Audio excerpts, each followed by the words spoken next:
Hola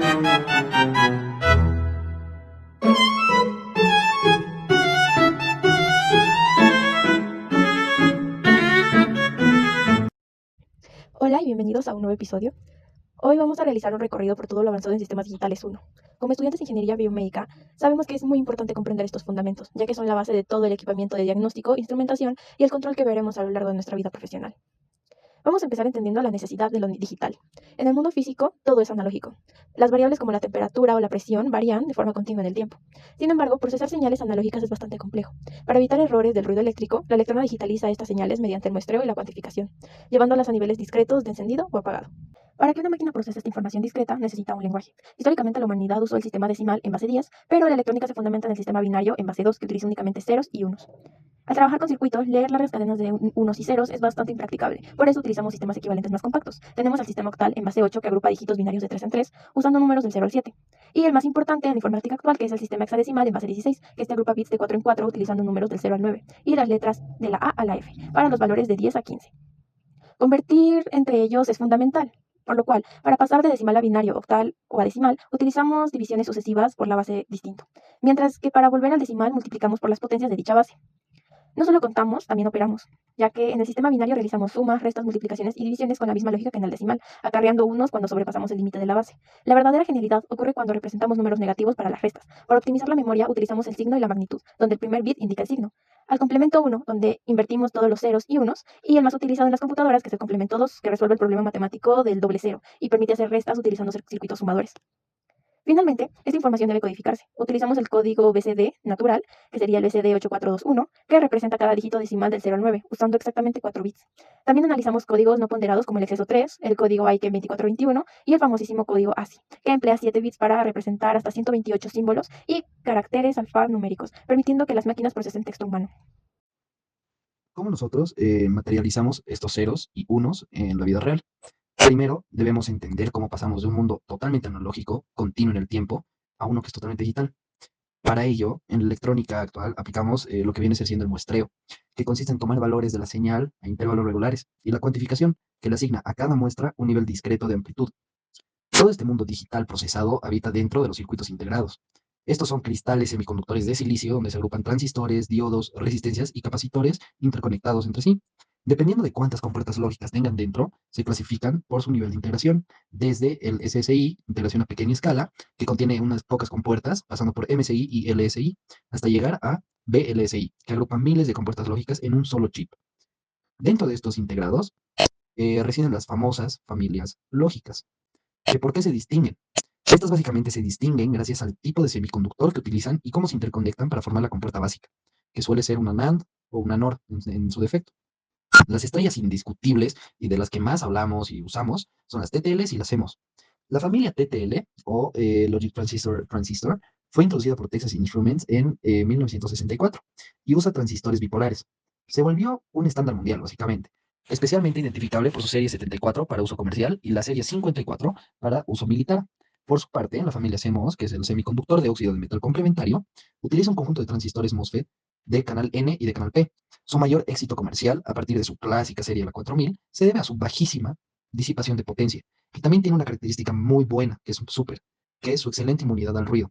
Pero, ojo, no todo es color de rosas. La electrónica no se limita solo a TTL y CMOS.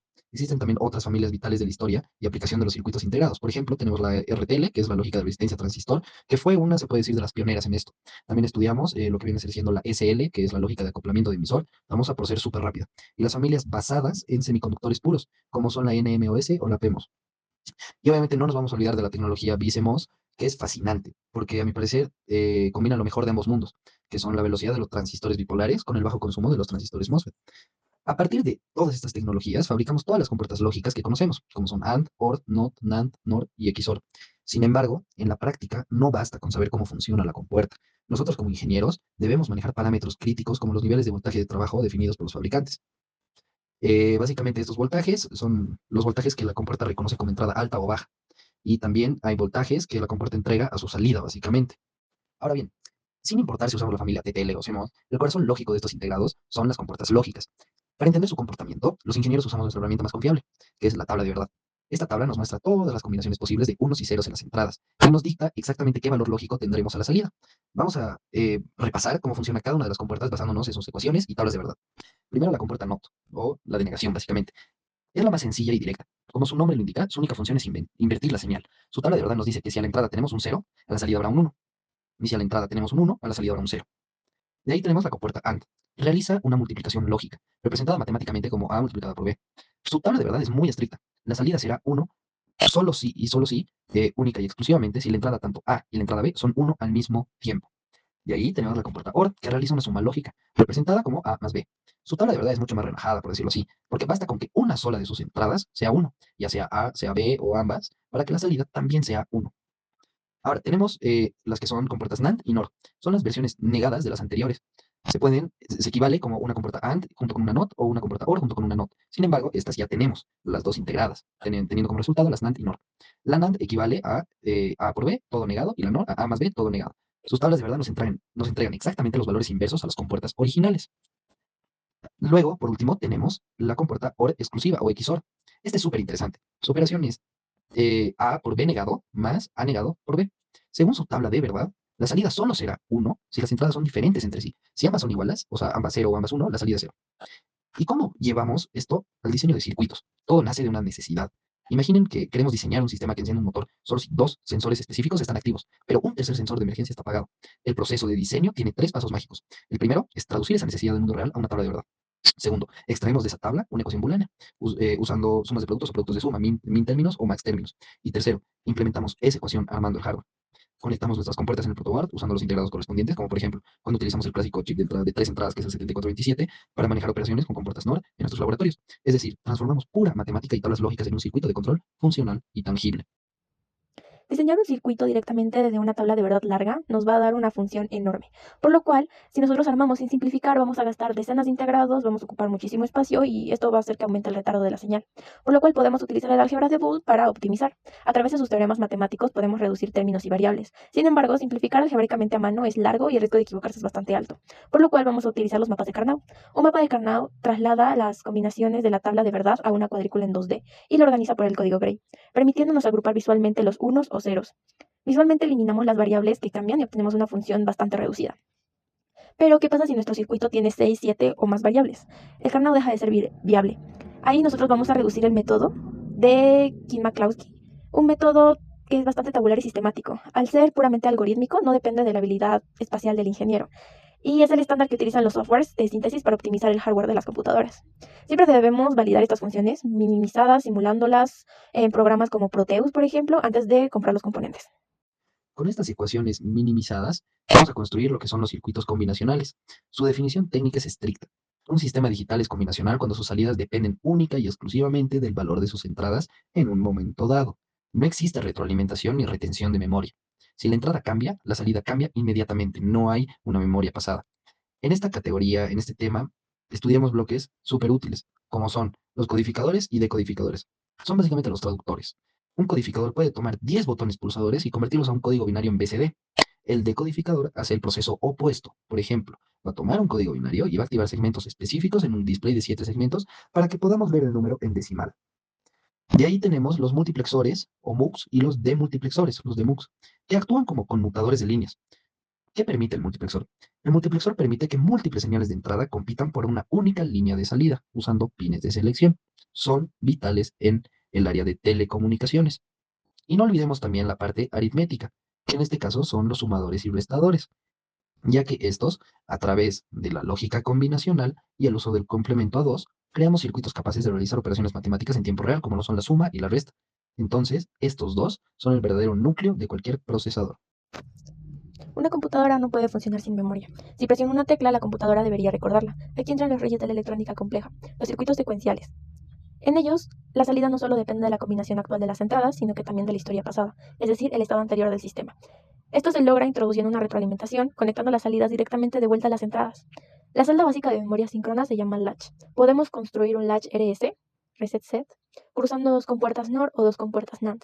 Si enviamos un 1 al pin de set, el latch se clava en 1. Si enviamos un 1 al reset, se vuelve 0. Es capaz de recordar indefinidamente. Sin embargo, los latches asíncronos cambian en el momento en el que cambia la entrada, lo que provoca caos en sistemas grandes. Para controlarlos, se introduce una señal en el reloj. Cuando el circuito cambia su estado lógico en respuesta a los pulsos del reloj, lo llamamos flip-flop. Estudiamos varias tipologías de flip-flop. Por ejemplo, el flip-flop RS, set reset, que es el más básico, con reloj, pero tiene un defecto. Si el set y el reset se activan a la vez, generan un estado indeterminado no permitido. Luego tenemos el flip-flop D, que es el data o delay. Resuelve los problemas del RS. No tiene una entrada de datos D. Su función es capturar el valor de D y pasarlo a la salida Q exactamente en el flanco del reloj. Es la base arquitectónica de la memoria RAM. Luego tenemos los flip-flop T, que son construidos a partir de dos bioestables. Su salida cambia de estado, se invierte cada vez que el reloj manda un pulso, siempre y cuando su entrada T esté en 1, y este es el corazón de todos los contadores digitales.